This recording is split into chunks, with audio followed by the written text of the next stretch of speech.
Nah, I done grew up around some people living their life in bottles. Granddaddy had the golden flask, back door every day in Chicago. Some people like the way it feels, some people want to kill their sorrows. Alright everybody, we are back with the Ace Gaming NA Tour, courtesy of Suli, obviously.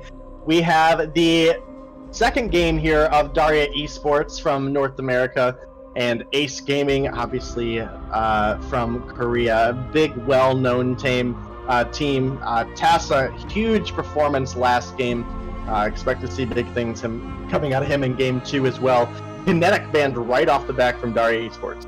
Yeah, typical ban, first ban. Although in saying that, as Daraya do have the first pick, you know, I don't think it's necessarily wisest to take Kinetic off the board, because if you can pick it up first pick, you know, it's a strong power pick in my opinion. As Fortress is banned, I don't think they should ban Anka. I feel maybe something like a Tony ban or a Glaive ban would be wise for Daraya, just to take off a really strong jungler off the board and give them a chance to pick up something like Anka. But it seems like they're going for the Anka ban.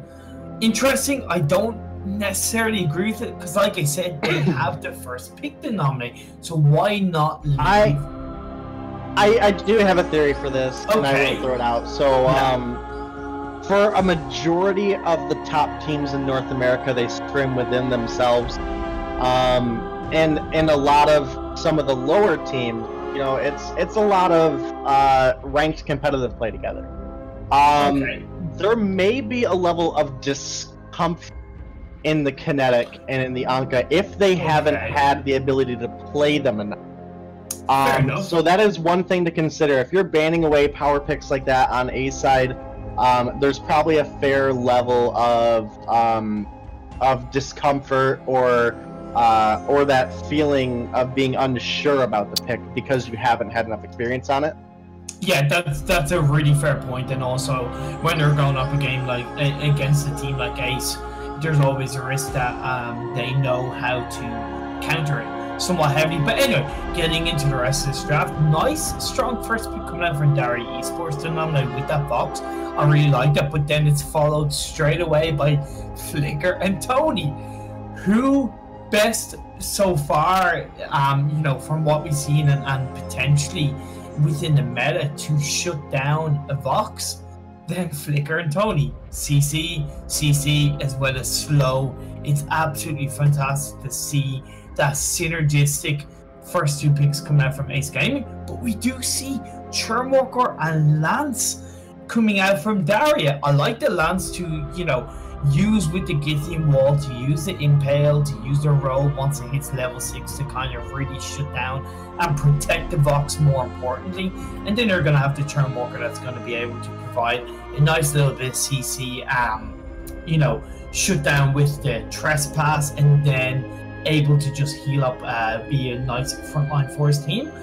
Sky, a nice, probably, you know, top 3 strongest weapon power bottom lane carries, followed by Idris. I like it. Again, compliments to Tony and the Flicker. So far, Ace's draft is very synergistic, and they all seem to complement each other. DeiNomine, which is what I love to see. Yeah, I definitely agree, and I do like the way that Daraya Esports has answered the Tony and the Flicker. As you were mentioning, those are two great heroes that can get onto a Vox and help lock him down, whether it be with Flicker's Binding Light or Fairy Dust, or Tony's Taunt or Jawbreaker. The Churnwalker and Lance do give them a little bit of a cushion. You know, they have the ability to either torment the enemies away, or Githian Wall them, or Impale them, or even Trespass them in the right circumstance. I am, however, pretty worried about the Ringo here. I like the Reza, I like the Vox, I like the Churnwalker, I like the Lance in most scenarios here. The Ringo is the one that is going to scare me a little bit. Now, he can do a lot of damage and trade pretty evenly with a Sky, and that's all helpful, fine and dandy. The scary part is Ringo is very vulnerable to heroes like Idris specifically, or even the Tony and Flicker, even more so than the bot. So that's the one thing I'm worried about here is Leonardo. I'm worried about him not having an effect in the team fights, because while Ringo can really outduel just about anyone, you know, maybe shy of like a Kroll or a Glaive, he doesn't have any mobility to get away from some of the heavy potential that the side of Ace can bring down. Plus, it's going to be a CP Idris denominator, and once he hits his perk, he's going to be chunking out so much damage. Like you see on Weapon Power, Idris, the chakram damage is bad enough as it is. On CP, it's even worse. So that's something that you know, Daraya are gonna have to be careful about. But what I do like is it seems to be heading towards a CP Vox, which I like against the Petal. But we are into this game, first couple of minutes to nominate, and a bit of a fight already in the jungle as the spawn camps, both the camps are spawned. Yeah, a little bit of a tussle, but nothing major. As you mentioned, it is going to be a CP Vox. Here comes Darkline with the Fairy Dust, though. Ace here, he's very low, but so is Nation. Surrey Strike, excellent choice of the first ability there for Nation, knowing that they wanted to invade. He wanted that mobility over the forward barrage damage, and it worked out excellently for them. Ace picks up 3 kills there, and in fact, they're even able to steal away some jungle from the bottom of Daraya Esports jungle, and Tony made it out alive. So huge start there for Ace. While it's only 1,000 gold, it's already 1,000 gold lead almost. You know, here at just under 2 minutes. So that's a huge start for Ace Gaming. It's definitely not the start Daraya want. You know, they need to protect the Ringo, they need to protect the Vox, and make sure that they are not feeding Ace. And so far, it's not really working in their favor, but I'm sure they will maybe go, okay guys, whoa, that is not the start we wanted. Let's back off, let's play a little bit safer, and let's let ourselves get back into this game. Don't worry so much about what has happened in the last couple of minutes. Let's just restart, let's regroup, and make sure that we can take back you know, a little bit of control of this game. Looking at the build, it seems like it's going to be and the build path, should I say, is full on weapon power lance, going for Swordblade first item. It's Idris at top lane, so going for that bookie utility is most likely building into Aftershock first item, CP Vox like I mentioned, and then you have that weapon power. Ringo, what I am surprised is that Ringo went for bookie utilities Switch Shooter, I believe, instead of any kind of like weapon blade. So that's going to negate his early game a little bit, and something that Daraya again are also having to be careful about, and they should be aware about, because that Ringo is really not suited for early game right now, as we do see a bit of an engage in the mid lane area by Ace Gaming DeiNomine. Yeah, that Fairy Dust was almost enough to find Raphael there. Not quite in the end, though. He did make it out alive. He did have to burn Flask, though. A little bit earlier, we did have a kill picked up by the Reza onto the Sky. Sky has come back and answered, and now Ace. They found themselves a fight that the health bars show that Daraya, you know, could have won that fight. But the sheer confidence coming out of Ace when they grouped together was just absolutely huge there. Also, Tony having this weapon buff is pretty scary. Now, I do want to make a little bit of a note here. Obviously, we do have the Flicker, and Darklon has started out a similar build to how we've seen Flicker in the last game. However, this time around, I do believe Flicker is going to be more of the main tank as opposed to like a secondary tank. That's going to be obviously leaning here on the Tony. He's got the weapon buff. He provides actually quite a bit of base damage through his abilities. Yeah, exactly. Especially in the early portion of the game, without even any offensive items, this Tony is very, very aggressive and can keep that aggression up pretty heavily. Yeah, that's exactly, you're exactly right. That's what makes Tony so strong right now, is his base damage without any real strong weapon power item. But talking about that, look at Leonardo and Michelangelo doing nice strong damage in the bottom lane. Looking to chunk down this turret quite nicely, keeping together. You do want to see the Lance with the Ringo most of the game, I feel. Even when they're grouping up in a 5-man team, when it comes to the engagement, Lance should not be there to engage. He should be there to block and then counter engage. You know, that should be the aim, but he's going to be caught out on a 3-man invade by Ace. Yeah, they cleaned up that kill nice and easy, and we've just hit one of those power spikes that is going to be a huge influence in this game. It's one you touched on earlier, and that is the Crystal Idris unlocking a divergent path. He now has those ranged attacks. Over the past couple updates, it's been tweaked a little bit until we've finally got to what is a pretty decent sweet spot. He's a crystal carry that can still dish out a pretty heavy amount of damage on his basic attacks, and that's one of the things that makes Idris unique. Is you can build him all crystal, but because his abilities aren't, for the most part damaging besides just Chakram, it is nice that he gets that bonus damage. We'll see an alternating current come out probably after the Shatterglass, probably. Yes, Shatterglass should be the first item, but we do see... Oh, Paddle picks up a kill on the Lance! And that's the end of that fight. I was hoping there was going to be way more, but that ended up not being the case. Oh, this is actually a beautiful point here for just, we may have some newer people that end up watching this. Flicker, excellent at clearing out vision, and great use of the invisibility there from Darklon, recognizing that there was a cam there, stayed in the bush so that his team could get vision of it, and destroyed the cam without placing a cam of their own or using a flare or anything of the nature. So it's actually a really good tactic that Flicker can employ. Yeah, I would like to see the Scout Cam 2000 picked up relatively soon by the Turnwalker, just to aid them a little bit more and give them a stronger chance of, negating the power that Flicker has.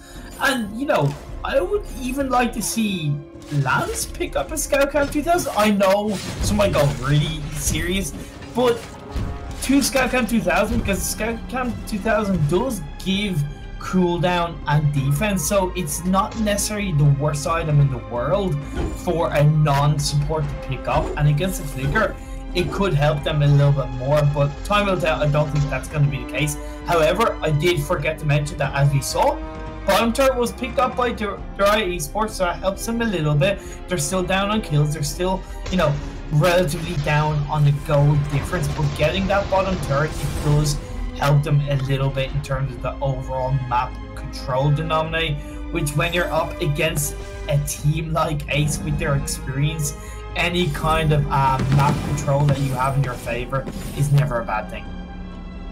Yeah, you are absolutely right, and one big thing here is we can see a little bit of an increase in how Daraya esports has gone into Game 2 as opposed to Game 1. And I think that's actually one of the biggest things that you can do as a, not even just a Beinglory player, as, any competitive professional, whether it's real sports, esports, anything, is sometimes you have to understand a loss is a loss. I mean, exactly. Sometimes that just is what it is. Your ability to recuperate from a loss and just put that behind you and look forward, I actually think that's something huge that Daraya esports has going for them. So definitely interested to see not only how they play the rest of this game, but coming into the VPL season, if they end up competing. I'd like to see how they improve throughout the course of the season as well. One kill is going to get picked up there by the Idris. Again, those incredibly dangerous base attacks. It does look like he's gone with an alternating current first. Am I seeing that right? He has gone for alternating current first, which, it's not a bad thing, even though I said Shatterglass at the end of the day. Oh, Leonardo, it looks like he's going to get caught out here. Mooncloak comes out, gives a little bit of a speed buff, and then there is the Fairy Dust slowing the Ringo down, and that's anytime your Ringo gets caught in the Fairy Dust, that's gonna be pretty much a for sure kill. Meanwhile, Nation, he's able to pick up a kill onto Lance, who was a little bit too far out, and here it is, Ace Gaming a little bit later than we've seen in the past couple of games, but at the 10-minute mark, they go ahead and they get that Ghost Wing under their belt, and I was drawing a blank there. Well, there's a little bit of a zoom in on the builds for you. Obviously, we have the Crystal Vox, and he's truly going to be the hyper carry here for the side of Daraya Esports. If they want to pull anything together this game, it is going to rely on on the Vox carrying them through the fight, as we see a kill going over to the side of Ace there as they pick up the Reza, who is just trying to rotate to his shop. But he's not going to make that trip safely, and that's going to be a turret going over to Ace as they lead 10-2. It does look like Michelangelo was able to steal away that crystal buff, and now he's able to protect Raphael. Oh, the root comes through. Dia Chakram in a basic attack, chunking away at this Fox. Meanwhile, Ace, they take that opportunity. They have vision on just about all of the side of Daraya Esports, and they take a turret. Leonardo did get a turret back, but if both of you die, that's not going to be looking good. He does pick up one. Now Tony's on the run. He's going to make it out alive. Great play there coming from Leonardo, but more importantly, Michelangelo with a beautiful double stun on that Githian wall, helping his Ringo get through that fight. The breaking point stack scaled up, and just felt a little lucky at first, and then Lance came along and was like, "Hi, I'm a legend." Exactly. No, that's really nice counter pushing coming out from Daraya Esports, because their top lane was being pushed, so it's kind of like, okay, anything you can do, we can do better. And Leonardo, that focus on the flicker, knowing that he was building up stacks, chunking him down nicely, and like you said, Michelangelo came in with the save with the awesome Githy wall. But it's a nice play coming out from Daraya Esports, but where they're slightly faltering is a full 5-on-5 fight, so I'd like to see them group up a little bit better. It seems like Reza is a little bit out of position, not quite in with the rest of the team a lot of time, but maybe as we're getting closer into the late game, that will come together for them. I want to talk about this Tassa build of Shatterglass. I like it. I was thinking it might be Dragon's Eye first, just to build up those stacks, but getting that Shatterglass, it's just pure damage all in, no fear, just fight, so to speak. So it's nice to see, and also Shatterglass has now been picked up for Idris, so that is his second power spike to nominate, and something that Daraya Esports are going to have to be aware of and respect even more. Yeah, you are absolutely right on that. As Ace Gaming it, they are trying to maintain control as much as they can over this game. Taunt, unfortunately, does miss Raphael there. Is going to land on Splinter. Sky coming over, forward barrage, not quite landing on the mark. But we do have to keep in mind, this Sky is double buffed right now. She is absolutely terrifying. And that is something that the side of Daraya Esports, they are going to have to watch out for. Yeah, got the Sarblade, got the breaking point, looking to build into a Serpent's Mask, I would believe. And one thing I want to point out is that there hasn't been really much priority in any of the games so far in this NA Tour series of Lyra being picked. And considering how out of the meta Poison Shiv as an item is, got a bit of a nerf, so it's more selective. I'm surprised Lyra hasn't been prioritized by any of the teams so far, plus going up against a dive-heavy comp like TAS, like Ace Gaming have produced.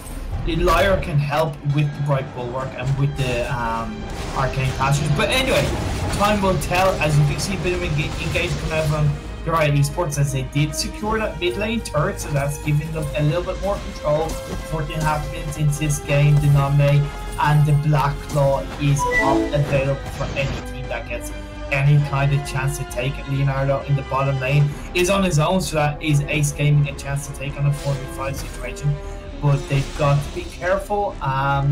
Seems to be a little bit of a scattered situation, but now both teams are forming together. Yeah, it looks to be the case. We do have to keep in mind that Daraya Esports, they have the Ghostwing buff, but it is on its last stretch here at about a quarter of its time left. So they need to capitalize on it if they're going to. A good stun here lands down onto Tony, but oh no, Ace here's a little bit far. I don't think he's going to be able to pick that one up. Idris is going to get out with the Shimmer Strike, and that's going to be a kill onto the Reza Nation. He is dancing around this fight. He might even make it out alive. Ace Gaming have taken massive control of this fight. Nation, it's going to be able to Surrey Strike over, pick up that kill. Broken Myth now picked up for the Idris, and I think that's just going to be a Black Claw going on over to the side of Ace Gaming. It does look like they're starting that up. Tony even clearing out this middle wave here, trying to get the stage ready for Black Claw's main appearance here. We've got the lead singer of the band coming out onto the Sovereign's Rise, and there's a lot of turrets to go through. Again, I don't think Ace is gonna be able to end the game off this push here, but they can put a huge and just massive amount of devastation onto the morale of the side of Daraya. Yeah, but as you see the Black Claw just pushing down a little bit, DeiNomine, I just want to mention about that last team fight. Leonardo was nowhere to be seen, so any kind of engagement that was put down, Daraya was nearly always going to lose because of this 4v5 situation. And I mentioned it before, there seemed to be a scattered lack of full 5v5 coordination coming out from Daraya Esports.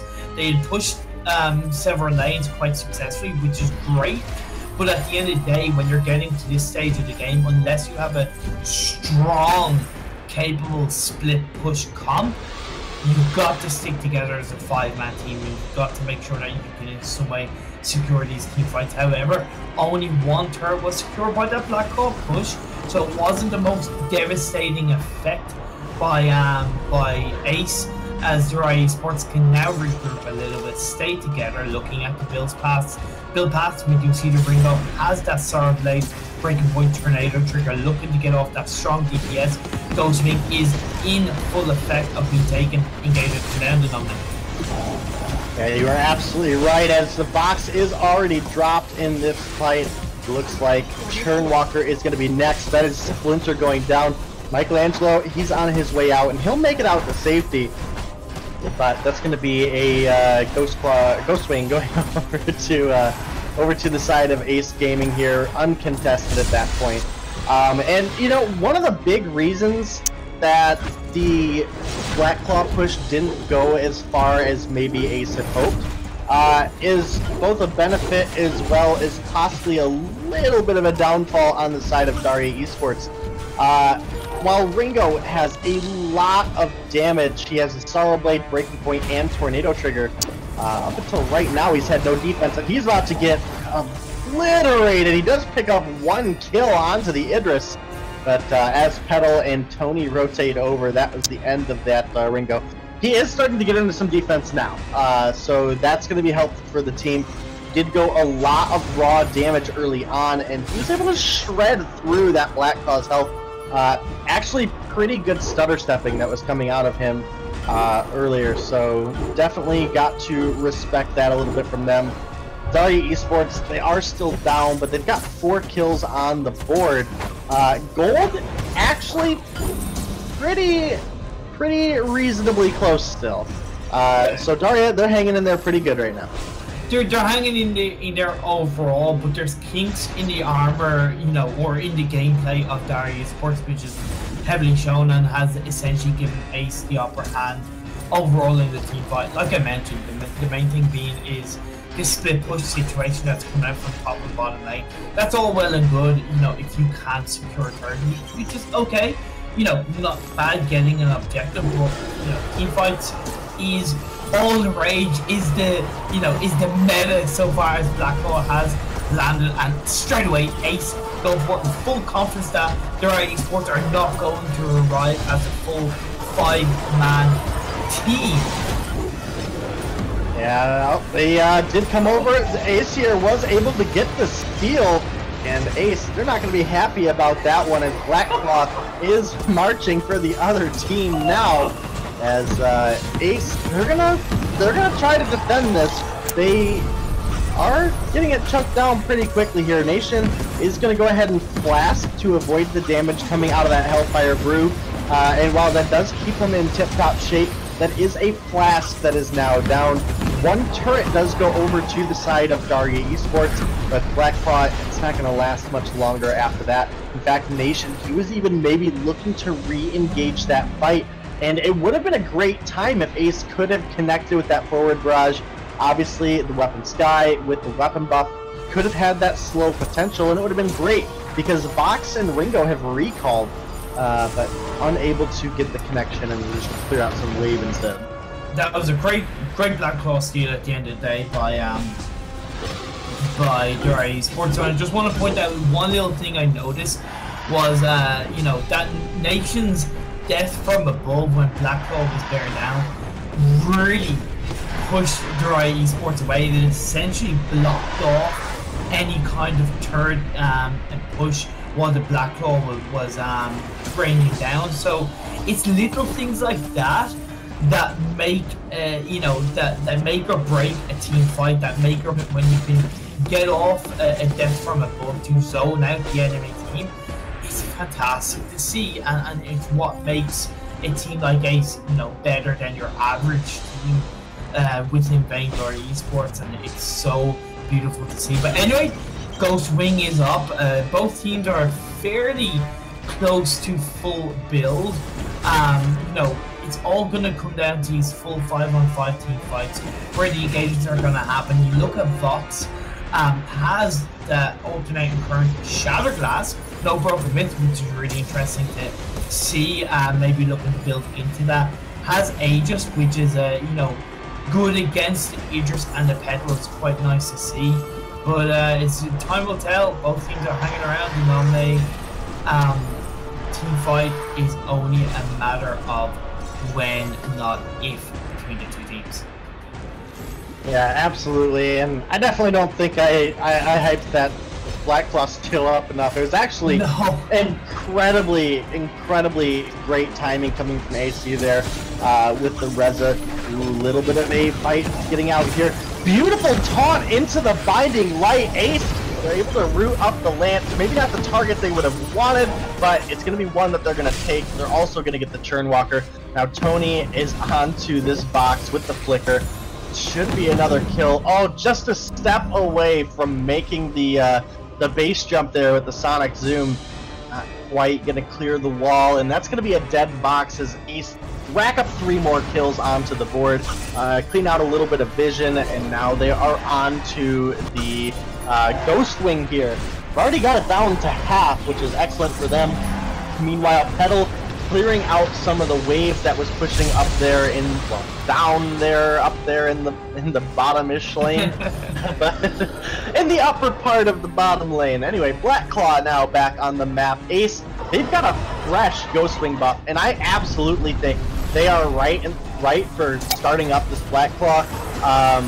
They know at this point that Daraya esports are willing to come in and contest, but they have the buff where if they try, they can turn the fight around and really start to lay the hurt on.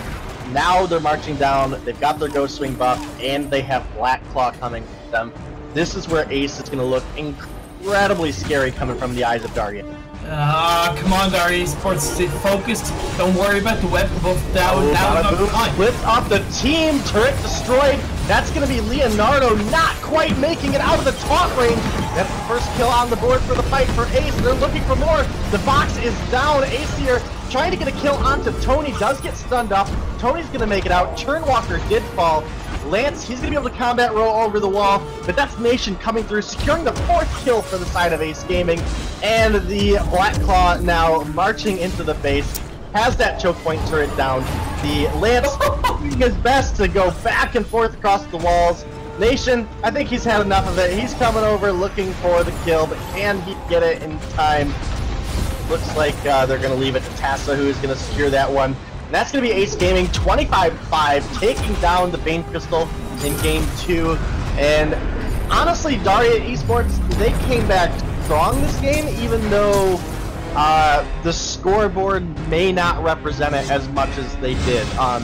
You know, ImPERium, feel free to back me up or argue on this if you want. Well, but looking at Daraya Esports from Game 1 to Game 2, there was a substantial increase in their playstyle, and I really want to give them credit for sticking in, and you know, like I mentioned earlier, being able to put a loss in the past and just looking to see what you can do better in Game 2. Of course, you know, Daraya, they deserve so much credit going up against this Ace Gaming and at times putting them under a lot of pressure. But in this second game, I felt like their strategy was, you know, similar to what we're seeing in kind of solo queue or kind of, you know, team rank at the moment, which is, you know, split push a third, and then you fight as a 4-man team. And that's great when both teams are doing that. But in this game against a team like Ace, there was, you know, 3 or 4 occasions where Daraya were fighting they were fighting against a 5-man team as a 4-man team. You can't do that, you know, you can only do that so often before, you know, Ace are going to recognize it and take advantage of it. So I do hope Daraya look back at this and kind of go, okay, this worked, you know, up until minute 11 or 12 or so on, and then it started working against us.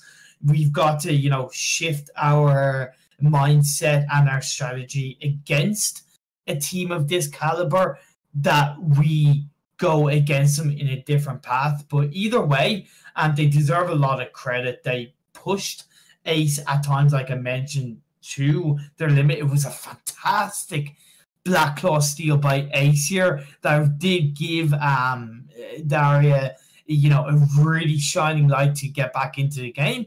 But the expertise, the knowledge, the experience, the overall team fight capabilities of Ace Gaming put them in a stronghold of this game, and they got the better of it, and GG, well played.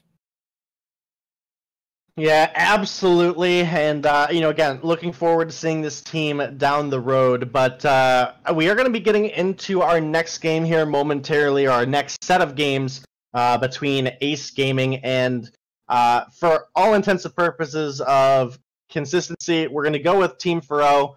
That's what we've decided on the behind the scenes.